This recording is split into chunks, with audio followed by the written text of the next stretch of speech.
If a policeman is killed in Dallas and they have no clue or guide, if they can't find a fiend, they just wipe their slate clean and hand it on Bonnie and Clyde. There's 2 crimes committed in America not accredited to the Barrow mob. They had no hand in the kidnap demand, nor the Kansas City depot job. A newsboy once said to his buddy, "I wish old Clyde would get jumped. These awful hard times, we'd make a few dimes if 5 or 6 cops would get bumped." The summer of 1933 is not kind to the Barrow Gang. June the 10th, 1933, they have a 1-car wreck, and Bonnie Parker is critically burned, and they claim she was near death. They went to Fort Smith, Arkansas, where they were going to try to nurse Bonnie back to some kind of health, while Clyde is off back down in Texas visiting somebody. Buck Barrow and W.D. Jones go out to do a robbery. Well, they burglarize a bank in Alma, as we talked about before. They go up to Fayetteville and do a robbery. They have an altercation with an Alma police chief, and he's killed.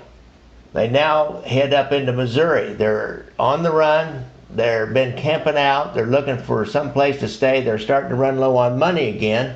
They go to Fort Dodge, Iowa, where they stop at one gas station after another, ransacking the cash registers, taking the money, the cash money as well as the change. They break open the vending machines and take that change. They kidnap the attendants. They've got so many attendants in their car that they can't get anybody else in their car, and finally shove them out, head back to Kansas City.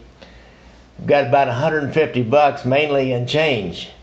They come to the intersection of 71 Highway, and at this point in time, this would be like an interstate of I-435 and 35, or I-35 and I-29. There's all kinds of services around there, and they will get out and find them a place to stay. The little town of Platte City is nearby. They can go in and get supplies from a pharmacist to work on Bonnie's wounds, but they quickly draw attention. Downtown Platte City, where Blanche came to buy some supplies to work on Bonnie's legs. One of these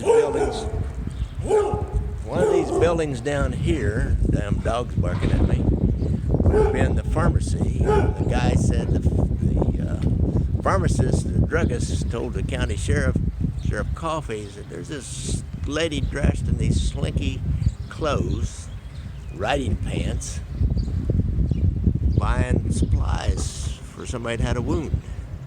Interesting. Those are old buildings there. They would have been here then. I don't know which one it is. We'll figure it out. Or not.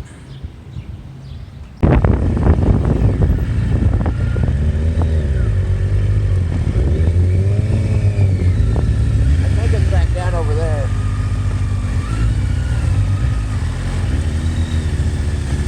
Oh, I see something over there. It said something about the back of the parking lot. That seems like it'd be the front of the parking lot to me. I guess this is the front of like a building. Yeah, KCI is just over there to my right, about a mile. So this is where Bonnie and Clyde and Buck and Blanche and W.D. Jones pulled up. Well, there's Red Crown Tavern and tourist cabin. Let's get out and take a look at this.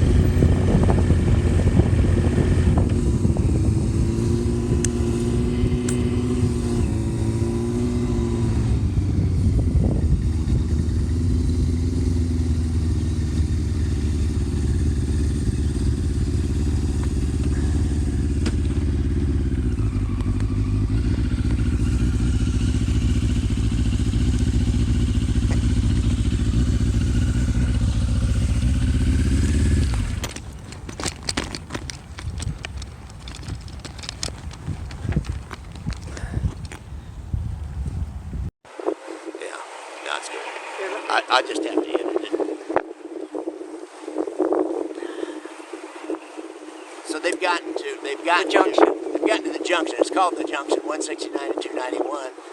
And they stop in Slim's Castle, which was like a quick trip. And that guy says, "Hey, you know, you're looking for a place to stay across the street, Red Crown Tavern. Tourist, they've got tourist cabins over there. I suggest you go over there. We don't have any tourist cabins here." And they'd been camping out a lot during these days. But I think they wanted to get inside, and the tourist cabins were there. They went across the street, checked in. Blanche went in and checked them in, and she said there was only 3 people because they knew that the law enforcement was looking for 5 people. Of course, they go check in, and first thing Clyde does is tape, not too sophisticated, he tapes newspapers over the windows so you can't see in. You know, and they back the car in, as one early newspaper account said, gangster style. Now today, cops always back their cars in wherever they park. I don't know if you've ever noticed that, but I catch myself doing that. How about you, Kate? You ever back your car in? Yes. When you didn't have to? Because you got to be ready to go, right? Got to be ready to go. Well, that was gangster style back in the day. I didn't realize that. Because they got to be ready to go. And that was suspicious to the owner of the Red Crown Tavern. Then Blanche comes down and she orders food for 5 and 5 beers. Because this place is like, it's a roadhouse. It's what we used to call a bucket of blood. They've got a tavern, a restaurant, a dance floor, and tourist cabins. So, you know, if you get lucky, you got a tourist cabin out back if you got any money back in the day. So all those kinds of, everything you needed was right here at the Red Crown, got all of a sudden I forgot the name of it, the Red Crown Tavern. Actually, they called it a ballroom. So these guys are laying low, and Blanche drives into Platte City, which is about 2 or 3 miles from here. It's a little, small, it's a county seat, and with all the businesses right around the town square by the courthouses. If you guys ever been to a small town, you know. She goes into the pharmacy and she orders up some dressings to tend to Bonnie's burned legs. She pays for that with change. She's paid for everything with all this change they got so far. Well, that's suspicious. She's also dressed in riding pants. I think what they call those, Kate, jodhpurs, something like that. Those pants with the bloused out part on the thigh. Yeah.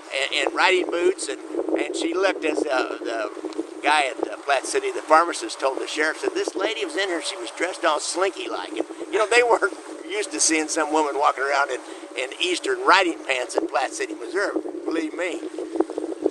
County Sheriff Holt Coffey, he gets onto this, and he's thinking, what's going on? So he comes out to Red Crown Tavern and hangs around. She comes back in, buys more food, pays for it with more change.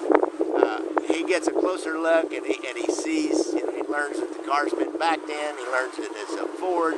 He notices they've taped the windows over. What do you call it? What do you say? Probable cause, huh? Oh, yeah. Oh, yeah. Oh, yeah. Traveling band of bank robbers, and these guys are hot. Plus, you got all this heat from Kansas City. They're looking for Pretty Boy Floyd and his crew. He calls the State Patrol, and another interesting thing about the Red Crown is the junction. This is where all the state troopers and the county sheriffs met to eat, trade information. They didn't talk by radio or by telephone back then. They met up, and so it was a kind of a hangout for cops too, at least in the restaurant part. So these cops, you know, they start getting together and they say, you know, this is bad. We're gonna have to do something. But all we got is a couple of shotguns. We got our sidearm 38 caliber pistols, more than likely. And you know, like deputies back then, they just bought their own guns and brought them from home. Everybody had a gun. And state troopers, they only had maybe a shotgun and a sidearm. And they knew if they were up against bank robbers, they were up against Bonnie and Clyde. By this point in time, everybody knew that bank robbers had machine guns of some kind. And Bonnie and Clyde particularly had some machine guns. They had Browning automatic rifles, which they'd stolen from an armory down in Eden, Oklahoma. They don't know how many they've got. They don't know how much ammo they've got. They'll find out how much they've got in just a little bit. Sheriff Coffey calls Sheriff Tom Bash over in Jackson County because they're more used to dealing with these kinds of things in Jackson County. He at first says, you know, I don't really want to do this. Every county, every stinking little county sheriff in the country calls me, or in the area, calls me up, thinks he's got Bonnie and Clyde and wants us to come out. Finally convinces him to send 2 or 3 deputies and an armored car. He's got an armored car, which is basically a car with some armored plate on the side of it. He also sends some ballistic shields. They had ballistic shields back then. They had vests, too. I think I was reading something on John Dillinger, and he broke into a sheriff's department after he broke out of jail. He stole what was described in the papers as an armored vest. But these were steel ballistic shields. That, Did all of the officers and deputies back then wear vests? No, not hardly. Hell, we hardly wore them when we first got them in Kansas City. That's what I thought. We were too tough. We didn't need no stinking Right. vest. My mom offered to buy me a vest when they first started talking about those. Yeah? And Did you I take said, her up? I said, yeah, oh, yeah, because she was pretty adamant about it. And I said, oh, sure, Mom. And then we got them about, yeah, I'll get it. And then, never really got around to it. Because I'm a man. I don't wear no stinking vests. And we didn't. A lot of us didn't wear them for a while. And then finally, somebody got popped, and it saved their life or saved them a lot of pain. And then by then, everybody started. Then they came out with an order. I think we had to wear them, I believe, by the end, didn't they? Oh, yeah. Yeah. So anyhow, they get together, form a team, come up with a plan. It's a pretty decent plan. They wait till after the tavern closes, 1 o'clock in the morning. All the drinkers have gone home. The drinkers and dancers have gone home. Nobody else is in the cabins. There's only the two cabins, and they're side by side with garage doors down below. There's a car in one of them. They only have one car, if you remember. Blanche and Buck, Clyde's brother, are in one, and Bonnie, Clyde, and Deputy Jones are in the other. So the Jackson County Sheriff takes their tank, and they leave the driver in it, and they park right in front of the garage door so they can't get out with their car. They surround the front of the cabin, probably gets a couple guys in the back, and if they were smart, I don't know if the house, sometimes they don't, or they're not that smart, but anyhow, they form up around the cabin with their guns, their ballistic shields. Sheriff goes up and bangs on the door and says, one of the women answered, and he says, well, where are the men? And I think it was Blanche, I think it was Bonnie. And one of the two women, and they say, oh, they're in the other cabin. And by then, everybody in the cabin knows they're up. They've heard this yelling, and so they hat up, and they hat up. They're getting ready to hat up. They grab their guns and hit the windows and look out, and they see these policemen all crouched down, with their bulletproof shields and all that. They got those BARs, which are, I believe, they're 30 caliber. Fully automatic weapons that were stolen from the military, and they start peppering these guys, and I can't even imagine what that'd be like. You're like, just bam, bam, bam, bam, bam. They hit Sheriff Coffey. His son reports he was kind of standing back a little bit. Only in the rural sheriff department would they bring their son along to watch the big raid. Oh, yeah.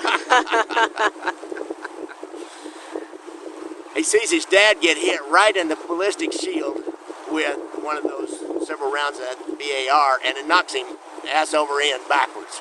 And he, gets behind a tree, and it's tearing up the trees as they're ripping. It's like World War III all over again. I'd say that. It's like World War I all over again. There you go. These days. And they shoot out into the armored car. Well, they have armor-piercing bullets because that's what you get from the military. When you steal bullets from the military, you get armor-piercing bullets. I'm surprised it didn't go through that ballistic shield. It must have really been thick. Have armor-piercing bullets, and it cuts right through that armored car and injures the driver. Not bad, but injures the driver. He slumps over. He hits the horn. When he hits the horn, everybody thinks, oh, that's a ceasefire.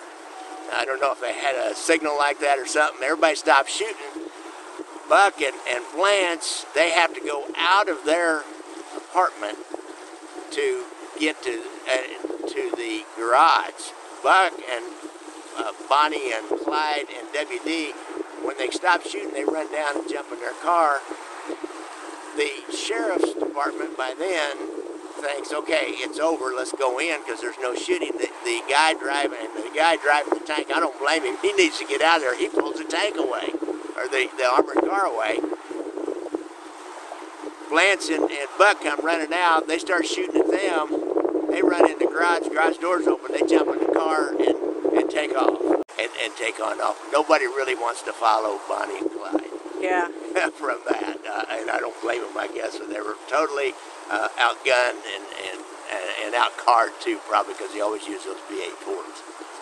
So that's the story of the Red Crown Tourist Tavern. From here, because they're so hot down in the south, they'll head back north into Iowa, and we will have to report from Iowa. I think we're done here, Kate. I think I've done all I can do. What about you? I think that's great. Let's head to Iowa. All right.